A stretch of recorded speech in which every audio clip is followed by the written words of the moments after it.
지난주에는 첫 번째 표적인 물로 포도주로 만든 그 사건에 대한 말씀을 나누게 되었습니다. 오늘은 두 번째 표적이라고 되어 있는 이 표적에 대한 말씀을 함께 나누고자 합니다. 예수님께서 갈릴리 가나에서 첫 번째 표적을 행한 후에 유월절을 행하시러 예루살렘으로 가셨다가 그리고 다시 사마리아 수가성에서 한 여인을 우물가에서 만나시게 됐고, 그 이후에 다시 갈릴리 지방이라고 하는 그곳으로 올라와서 자기의 고향인 나사렛으로 가게 되었는데 사람들이 예수님을 영접하지 않았습니다. 그래서 다시 그 옆에 가나라고 하는 곳으로 가시게 되었습니다. 이미 이제 예수님의 사역이 소문나기 시작을 했고, 그 소문이 왕궁에까지 알려지게 됐고, 마침 오늘 왕의 신하가 예수님을 찾아와서 자기 아들이 가버나움에 있는데 병들어서 거의 죽게 되었는데 서둘러 가서 고쳐달라고 청합니다. 그때 예수님께서 가라, 네 아들이 살아났다. 바로 그때 아들이 낫게 되었고, 이 일로 인해서 신하와 온 집안이 다 예수를 믿게 되었다는 그런 두 번째 기적의 이야기입니다. 자, 우리는 오늘 이 본문을 통해서 우리에게 주고자 하시는 말씀이 무엇인가 라고 하는 것을 깨닫게 되기를 원합니다. 첫 번째는 먼저 주님을 우리가 간절히 찾아야 한다라고 하는 것입니다. 이스라엘은 크게 위로 갈릴리, 그 다음에 또 우리가 흔히 얘기하는 사마리아 지역, 그 다음에 이제 유대 지역, 이렇게 나눠져 있는 것을 보게 됩니다. 북쪽인 이 갈릴리 지역을 통치하고 있던 로마의 분봉왕이라고 하는 것은 그 지역마다 충청도, 경기도 뭐 이렇게 나눠지듯이 이스라엘이라고 하는 나라의 어느 도, 어느 지역, 그래서 그 지역을 나눠서 그 지역 사람으로 하여금 왕으로 세워서 통치하도록 하는 그 로마의 정치 체계가 있습니다. 당시에 그 갈릴리 지역을 통치하던 왕은 헤롯 안티파스라고 하는 사람입니다. 그의 신하였습니다. 이 신하 바실리코스라고 하는 그 말은 로얄 오피셜이다, 그러니까 귀족이다, 뭐 군대 장관처럼 장관급, 이렇게 높은 고위의 고위직이다, 이렇게 볼 수 있습니다. 이 사람은 권세도 있었을 것이고 힘도 있었을 것이고 돈도 있었을 겁니다. 병들어 죽어간 아들을 위해서 자신이 할 수 있는 모든 것을 다 동원해서 아들을 살리려 했지만은 그게 쉽지 않았던 것입니다. 여러분, 우리 부모의 마음들이 그렇지 않습니까? 자식을 위해서라고 하면 못할 게 뭐 있습니까? 부모는 자식을 위해서 모든 것을 아낌없이 주는 그런 나무입니다. 내가 못 먹고 못 입어도 빚을 내서라도 최고로 잘해주고 싶은 것이 부모의 마음입니다. 아이를 살리기 위해서 무슨 짓을 못하겠습니까? 얼마나 간절한지 시간이 막 촉박했습니다. 애가 탔을 겁니다. 그러던 중에 물로 포도주로 만드신 표적의 소문을 듣게 되었고, 그 예수님이 갈릴리 가나에 오셨다라고 하는 소식을 들었습니다. 길이 어디 있을까? 도대체 아이를 고칠 수 있는 방법이 무엇일까? 그런데 그 예수가 바로 길이었고 방법이었습니다. 살려달라 간청하기 위해서 가버나움에서 가나까지 약 35km, 10시간에서 15시간 걸어서 갈 수 있는 그런 거리를 달려왔습니다. 당시 왕의 신하의 위치라고 하면은 내가 마차를 보낼 테니까 속히 좀 와달라, 그렇게 서신을 보낼 수도 있었겠지만 그는 절박함과 간절함으로 예수를 찾아왔습니다. 아니면 말고가 아니라 정말 간절한 마음이죠. 이분 아니면 안 된다, 당신 아니면 길과 방법이 없다라고 하는 심정으로 예수 앞에 다가갔을 때 영적인 기적의 역사가 일어나게 됐던 거죠. 여러분, 사실 우리 안에도 간절함과 절박함이 있기는 하지만은 때로 이럴 때에 예수 앞에 나갈 때 나를 가로막는 그런 장벽들이 있어요. 그게 무엇이냐 하면은 자기 자신의 마음이에요. 자기 마음의 첫 번째는 뭐냐면 자존심의 장벽이에요. 내가 누구인가? 내 신분과 보잘것 없는 시골 마을의 청년 예수다. 내가 그에게 찾아가서 또 무릎 꿇고 그렇게 간청한다라고 하는 것은 뭔가 위신과 자존심이 상하는 그런 일입니다. 사람들 안에는 그런 장벽이 있어요. 자존심의 장벽이라고 하는 것. 또 하나는 이런 장벽이 있어요. 내가 지금 이 상황 속에서 안 나가던 새벽 기도를 나가면 사람들이 뭐라 그럴까? 저 사람 무슨 일 있나? 뭐가 있나? 내가 안 가던, 평생 안 가던 수요 예배도 가게 되면 또 사람들이 나를 이상하게 보는 것이 아닐까? 안 하던 짓 한다고 사람들이 이상하게 볼까봐 그 시선이 교회를 찾으려고 하는, 하나님을 찾으려고 하는 시선을 가로막는 그런 장벽이 있어요. 또 어떤 장벽이 있냐면은, 내가 이 집 와서 이렇게 한다고 해서 주님이 뭐 내 기도 들어줄까? 교회도 내가 제대로 다니지도 않았고 솔직히 난 믿음도 별로 없고, 그리고 내가 뭐 교회에 뭐 공헌한 것도 별로 없는데, 염치도 없지. 뭘 이제 와서 뭐 기도해달라, 그리고 하나님 앞에 뭘 또 구하겠어. 이런 것들이 스스로에게 장벽이 되어서 주님 앞에 가게 하지 못하는 거예요. 여러분, 그런데 내 마음에 이런 장벽을 만드는 것이 무엇일까요? 누구일까요? 바로 사탄이잖아요. 성경을 통해서 우리가 다 알고 있습니다만 사탄의 사명이 뭡니까? 하나님과의 우리 관계를 막는 거잖아요. 가로막는 거잖아요. 우리 관계를 파괴시키는 겁니다. 그래서 어떤 경우는 막 위협을 주기도 해요. 그리고 어떤 경우는 우리의 양심을 거드리고 체면을 건드립니다.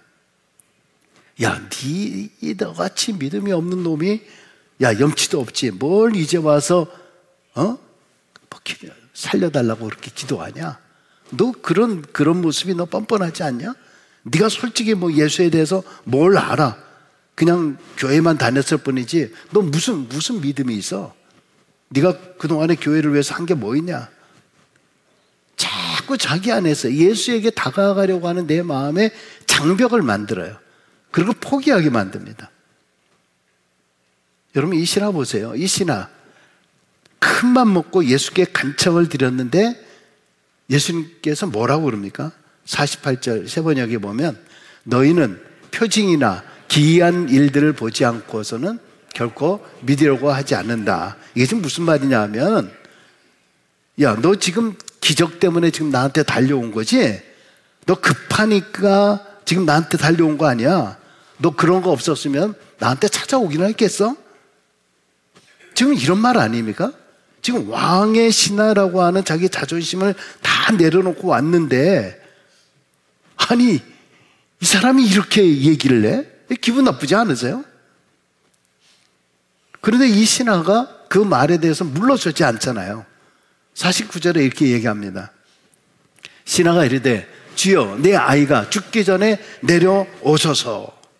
여러분, 성경을 자세히 읽어보면 여기서 아주 우리는 중요한 발견을 할 수 있습니다. 처음에 예수 앞에 나왔을 때에 예수에게 어떤 호칭을 붙이지 않아요. 그냥 그에게 헬라어로 아우톤이라고 하는 말로 되어 있어요. 그냥 그에게 호칭도 아예 부르지도 않아요. 그냥 내 아이를 좀 봐달라고. 이 말 속에서는 일단 예수에 대한 확신이 없는 말 아닐까, 믿음이 없는 말 아닐까 의심이 됩니다. 그런데 주님께서 자존심을 긁는, 마치 잘못하면 내 아들을 고치지 않을 것처럼 거절할 듯이 말하니까 갑자기 호칭이 바뀌잖아요. 어떻게 호칭이 바뀝니까?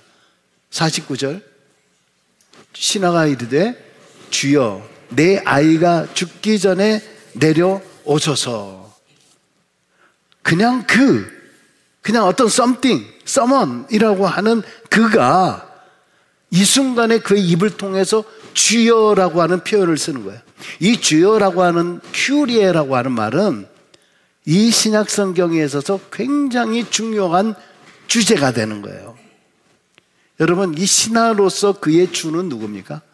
왕이잖아요. 근데 그 왕이 주가 아니라 그의 입을 통해서 나의 주가 당신입니다 라고 하는 신앙 고백이에요. 베드로가 주는 그리스도시여 살아계신 하나님의 아들이십니다 라고 고백한 그 고백. 누가복음 8장에 보면은 베드로가 밤새도록 고기를 잡으려고 했는데 잡지를 못했어요. 근데 예수님께서 오셔서 베드로에서 깊은 데로 가서 그물을 던져봐라 이야기를 합니다. 그때 이제 베드로가 뭐라고 얘기냐면, 아이고 선생님, 제가 밤새도록 그물을 다 쳐서 허탕을 쳤지만은 그 다음에 말씀에 의지해서 내가 그물을 던지겠다라고 이야기를 합니다. 뭔가 좀 미지근한 반응이죠.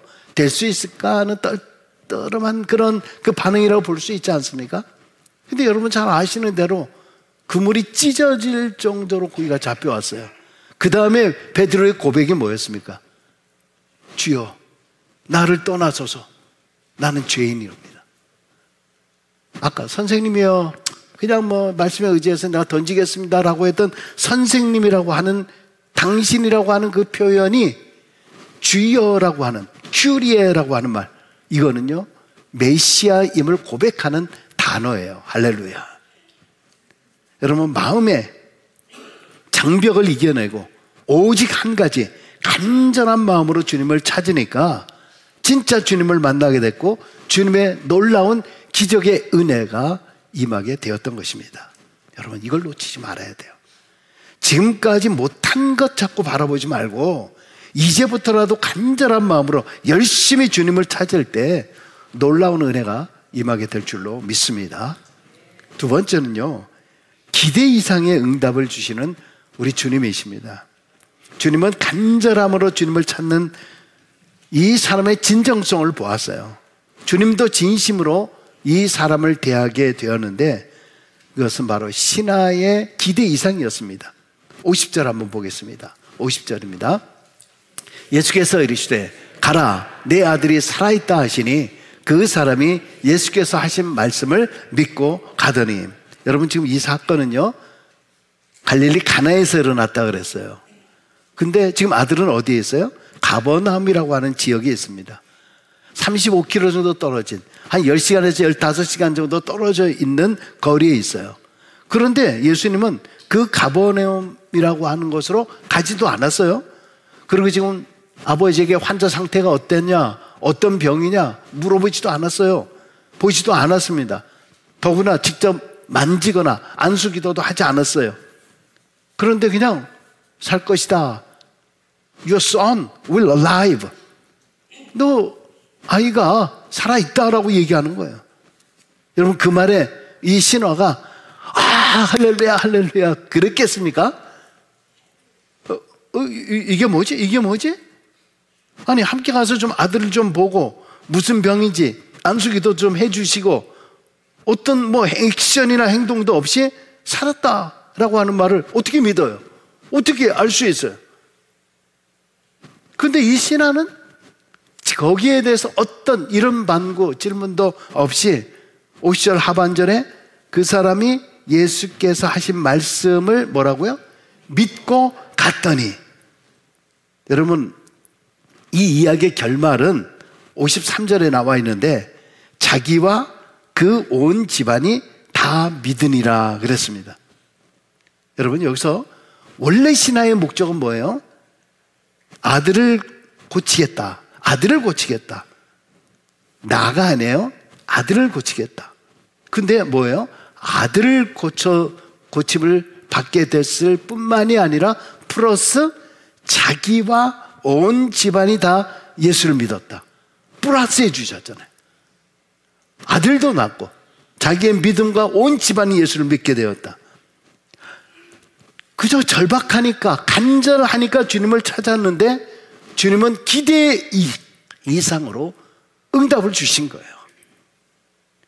여러분, 이때 우리가 예수 믿는 재미가 있는 거 아니에요? 할렐루야.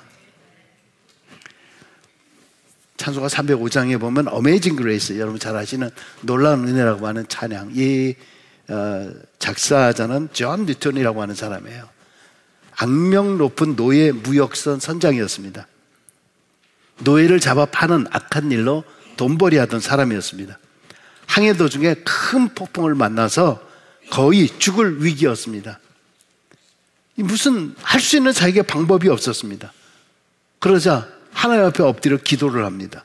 그런데요, 신기하게도 폭풍이 멈추게 되고 바다가 잔잔해졌습니다. 존 뉴턴은 놀랐습니다. 아니, 어떻게 나 같은 이 나쁜 놈이 기도하는 이 기도를 자기 같은 사람의 기도를 어떻게 들어줘? 그리고 어떻게 폭풍 가운데서 나를 건져주셨는지. 그때 그는 뜨겁게 자기가 행했던 모든 죄를 회개하고 새 사람이 됩니다. 그리고 더구나 부르심을 받고 목회자가 돼요. 폭풍 가운데서 구해줬을 뿐만이 아니라 죄사함 받고 새 사람 되었고, 그것뿐만 아니라 목회자가 되었다라고 하는 기대 이상의 은혜에 대해서 너무너무나 감사한 거죠. 기대 이상의 응답, 기대 이상의 은혜를 주신 우리 하나님 앞에 어메이징, 이건 어메이징하다는, 어메이징 그레이스. 우리가 알고 있는 영어의 정확한 가사의 내용은 이렇습니다. Amazing grace, how sweet the sound. 놀라운 은혜. 와, 정말 이거야말로 얼마나 달콤한 소리인지 모르겠습니다. Wretched, 나 같은 이 악마 같은 이 인간조차도 나를 구원해 주시는 구원의 소리, 구원의 음성입니다. 나는 정말 잃어버린 자였지만은, 한때 길을 잃어버렸지만 Now I am found. 나는 드디어 하나님을 알게 되고 주님을 알게 됐고 내 자신을 찾게 되었습니다. 하나님의 은혜가 어떻게 나 같은 것을 이렇게 살려주시는지 너무너무 놀라워서 주님 앞에 영광의 찬양을 올려드립니다. 여러분들, 우리가 기적적인 역사들이 일어날 때, 정말 내가 생각하지 못했던 일들이 일어났을 때에 이 서양 사람들도 그러지 않아요? 어메이징. 와, 어떻게 어메이징하다고요? 어메이징. 그렇게 얘기하잖아요. 와, 어메이징. 정말 내 기대와 달리 결과적으로 보면 정말 합력하여 선을 이루시는 하나님의 섭리를 찬양하지 않을 수가 없는 거죠. 여러분, 우리는 늘 기도하면서 매 순간 하나님이 어떻게 하실지를 기대하는 우리 모두가 될 수 있기를 주의 이름으로 축원합니다. 마지막 세 번째는요, 순종하는 믿음이 기적의 은혜를 체험하게 됩니다. 할렐루야. 여러분, 이런 표적과 사람의 기대 이상의 응답은 어떻게 이루어지는가? 아까 50절에 이렇게 기록하고 있죠. 그 사람이 예수께서 하신 말씀을 믿고 가더니. 여러분, 믿음과 의심의 차이는 뭐냐라고 하는 거예요. 믿음과 의심의 차이는요, 순종의 차이예요. 믿음은 어떻게를 하나님 앞에 맡기는 거예요. 의심은 어떻게를 내가 이해할 수 있게 설명해 주기를 원하는 자세입니다. 믿음으로 반응하는 것은요, 아니 이걸 어떻게, 이걸 어떻게 하는 거지? 하나님은 어떻게 할까라고 하는 것을 질문하는 게 아니에요. 믿음은요, 설명이 필요 없는 것입니다. 어떻게, 왜가 아닙니다. 여러분, 물이 포도주로 변했던 사건, 그때 마리아가 뭐라고 얘기했죠? 종들에게 이런 얘기를 했습니다. 그가 무슨 말씀을 하시든지 뭐라 그랬죠? 그대로 하라. 까먹었나 봐요. 무슨 말씀을 하시든지 어떻게 해요? 그대로 하라. 그대로 하라고 하는 얘기는 종들 보고 어떻게 의심 품지 말라는 거 아니야. 그대로 하라. 말씀하시면 순종한다. 그가 하신다. 그게 믿음이라는 거예요. 할렐루야. 사실 이 신앙은 아들이 살아있다라고 하는 말에 즉시로 말씀을 믿고 집으로 내려갔다. 글쎄요, 요즘같이 이제 휴대폰이 있으면은 띠리리 걸어가지고 야, 애 어떠냐, 괜찮냐 이렇게 물어볼 수도 있는데요. 이게 뭐 눈으로 확인할 수도 없고요, 증명할 수도 없는데 근데 이 신하는 아무것도 묻지 아니하고 그대로 말씀하신 그대로 믿고 순종하고 바로 돌아서서 가버나움으로 내려갔다는 거예요.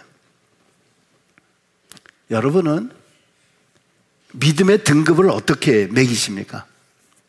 믿음의 등급, 직분을 통해서요? 저 사람은 믿음이 이렇게 좋고 믿음이 없다라고 하는 평가, 등급. 교회에 열심히 출석한 숫자요? 헌금을 내가 얼마 드렸냐라고 하는 그 숫자? 전도를 내가 몇 명을 했냐라고 하는 숫자를 통해서 믿음을 매기세요? 교회에서 성경 공부를 얼마 했다라고 하는 것으로 믿음을 매기십니까? 몇 년이나 교회에서 봉사를 했다, 내가 어떤 선한 일을 했다, 내가 선교를 어떻게 했다, 혹시 그 점수로 매기면서 나도 점수를 매기고 다른 사람을 그렇게 점수를 매기십니까? 그러면 하나님께서는 이 상등급에 있는 그런 사람들의 기도만 들어주실까요? 여러분, 이 신하의 지금 믿음이 몇 등급이라고 생각을 하십니까? 평소에 이 사람이 예수를 따라다닌 적이 있었어요? 평소에 이 사람이 예수님의 말씀 따라서 행동하고 했던 거 기록이 되어 있어요? 예수에 대해서 무슨 믿음이 있던 자입니까? 상황이 이러니까 그냥 지푸라기 잡는 그런 심정으로 예수를 찾아온 거잖아요. 그래서 그냥 가지고 있었던 믿음이잖아요. 그냥 낫게 해주지 않을까라고 하는 그런 믿음이잖아요. 여러분, 근데 주님이 평가하는 믿음의 기준, 이게 뭘까요? 말씀을 그대로 순종하고 받는가 안 받는가, 바로 그거 하나뿐이잖아요. 예수님이 이 사람이 얼마나 신앙 등급이 높은가를 평가하고 나서 고쳐졌어요? 아니잖아요. 지난주에 이어서 오늘 두 번째 퀴즈입니다. 두 번째 퀴즈. 신하의 아들은 언제 고침을 받았을까? 1번, 예수 앞에 찾아왔을 때. 두 번째, 간절히 요청을 했을 때. 세 번째, 예수님이 살았다고 말할 때. 네 번째, 오늘은 하나 더 넣었어요, 일부러. 네 번째, 모름. 자, 오늘 대답은 시작. 4번, 3번, 4번, 2번. 야, 오늘 정답이 있어요. 오늘은 정답이 있어요. 3번. 자, 박수까지 쳐요. 신하가 예수의 말씀을 듣고 집으로 내려가다가 중간에 종을 만났잖아요. 그리고 종들이 아이가 살아있다라고 그렇게 전하게 됩니다. 그러니까 종들이 이 신하가 예수님께 고침을 요청하기 위해서 갔는데 아이가 살아났다라고 하는 것을 알리기 위해서 올라오고 있었던 거예요. 그래서 내려가고 있는데 만난 거예요. 근데 특이한 것은요, 이 신하가 종들에게 물어봐요. 뭘 물어봤냐 하면은 52절에 이렇게 물어봅니다. 그 낫기 시작한 때를 물은즉 어제 7시에 열기가 떨어졌나이다 하는지라. 7시라고 하는 것은 오늘날 우리의 시간으로 오후 1시입니다. 신하가 이렇게 생각을 해봅니다. 무엇을 언제 낫게 되었는가라고 하는 것. 그래서 53절에 이런 말을 합니다. 그의 아버지가 예수께서 내 아들이 살아있다 말씀하신 그 때인 줄 알고, 즉 예수께서 내 아들이 살아있다라고 얘기한 그 오후 1시에 동시에 나았다라고 하는 그런 사실입니다. 이미 그의 믿음을 보시고 치유를 선포한 거죠. 이 신하의 아들이 고침을 받은 기적이 어떻게 이루어지게 되었는가? 그저 예수를 믿는 믿음, 그가 하시는 말씀에 그대로 순종한 것, 그것밖에 없어요. 근데 그거면 끝이에요.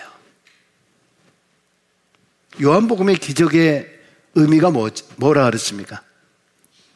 물이 포도주가 된 표적은 뭐예요? 질 자체가 다른, 물이 포도주가 되었거나 물이 얼음이 됐다거나 물이 수증기가 되었다라고 하면 같은 물이에요. 근데 물과 포도주는 전혀 다른 성질이에요. 전혀 다른 존재로 변화시킨 사건, 새로운 존재, 변화된 존재로 만드시기 위해서 오신 예수님입니다. 신하의 아들을 고친 기적의 의미는 무엇이냐? 예수님께서 시간과 공간을 초월하신 창조주 하나님이심을 보여준 사건이에요. 할렐루야. 즉 우리가 간절히 간구하고 기도하면 시공을 초월하는 거예요. 지금 이 자리에 없어도, 저쪽 자리에 있어도, 지금 한국에 있어도요, 저 미국에 있어도요, 시공을 초월해서 역사하시는 하나님, 할렐루야. 우리의 기도가 헛된 기도가 되는 게 아니에요. 여러분, 믿음과 순종이 무엇이 먼저일까? 이 신하는 일단 말씀을 믿었어요.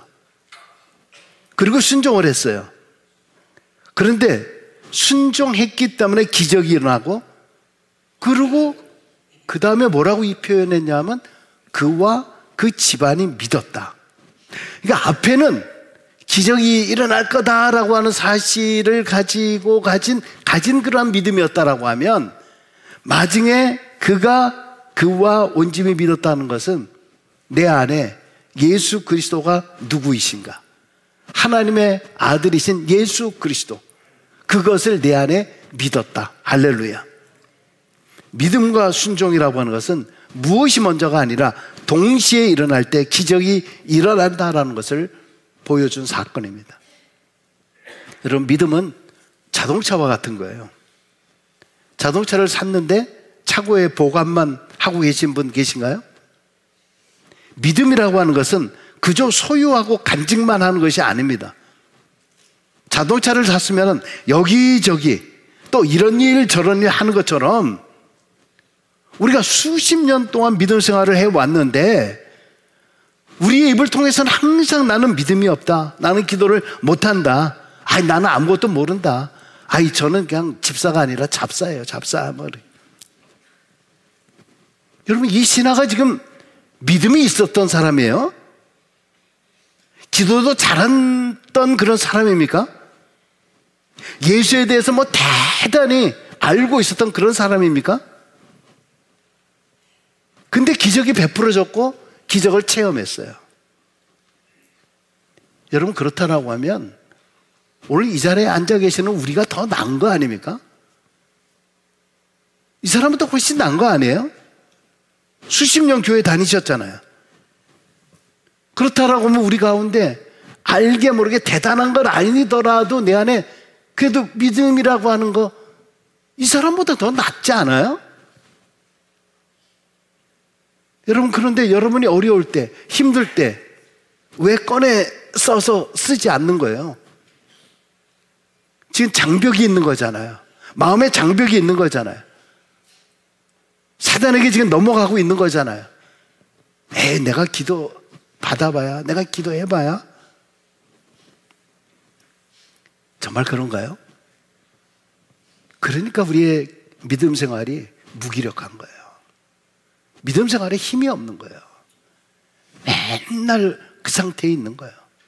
믿음을 써보지도 못하고 KO 돼버리는 거예요. 반대로요. 반대로 나는 믿음이 있다, 나는 말씀을 굉장히 잘 안다. 여러분, 그러면 그 믿음의 태도, 신앙의 태도가 어떠세요? 그래서 순종 잘 하십니까? 난 믿음이 좋고 내가 말씀을 잘 안다, 순종해요? 오히려 거꾸로 안 해요?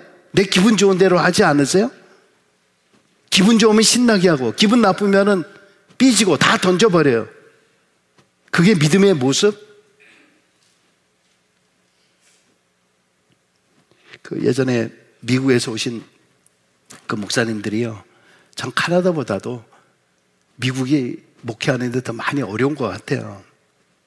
그 목사님들이 이렇게 모여서 이렇게 이야기를 하는데, 미국에는요 오너 장로님, 오너 권사님이 계시대요. 교회에 오너. 그게 무슨 말이냐 하면은 자기 복음, 내가 복음에 사로잡혀 있는 분들이 있다는 거예요. 잘 믿는다. 내가 교회에 어떤 위치에 있는 사람이다. 그걸로 인해서 교회를 좌지우지하는 거죠. 목사는 고용인밖에 되지 않는 거예요. 영적인 리더로 여기지 않아요. 내 마음에 들면은 다시 들면은 같이 있지만 그렇지 않으면 즉시 쫓아버리는 거예요. 오너가 있어가지고요. 그 사람에 의해서 3, 4년쯤 되면, 여러분 목회자도 그렇지 않습니까? 결혼 생활도 한 3, 4년 지나면 무덤덤해지잖아요. 목회자도 그래요. 그러니까 무덤덤해지니까 마음에 안 든다고 쫓아내버리고 자기 뜻대로, 자기 원하는 대로 교회를 좌지우지하려고 하면은 이름을 바꿔야죠. 이름을 내가 교회로, 내가 교회. 내가 복음이라고 하면 내가 교회로 바꿔야죠. 여러분, 믿음이라고 하는 것은요, 우리를 행동하게 하는 거예요. 그게 믿음이에요. 말씀에 순종하여 행동하게 하는 거예요. 그래서 변화를 일으키는 겁니다. 새 삶을 만들어내요. 기적을 일으킵니다. 하나님의 역사를 나타냅니다. 믿음도 없던 이 신하의 순종의 믿음으로 자기와 그 온 집안이 다 믿으니라. 할렐루야. 여러분이 말씀을 들을 때 주의 말씀으로 받으시기를 바랍니다. 주의 말씀을 들을 때 믿음이 생기기를 바랍니다. 그 믿음으로 순종하기를 바랍니다. 그래서 여러분에게도 이 놀라운 믿음의 기적의 역사가 나타나기를 바랍니다. 그러기 위해서는 첫 번째, 먼저 간절히 주님을 찾으셔야 돼요. 두 번째는 그 하나님께서 내가 생각하는 기대 이상의 응답을 주시는 우리 주님이십니다. 세 번째는 순종하는 믿음이 기적의 은혜를 체험하게 돼요. 바로 이런 자들이 진짜 간증할 수 있는 거예요. 하나님, 나 간증의 사람 되게 하여 주옵소서. 하나님을 향한 순종의 자녀 되게 하여 주옵소서. 이렇게 기도하는 믿음의 사람들이 되시길 주의 이름으로 간절히 축원합니다. 기도하겠습니다.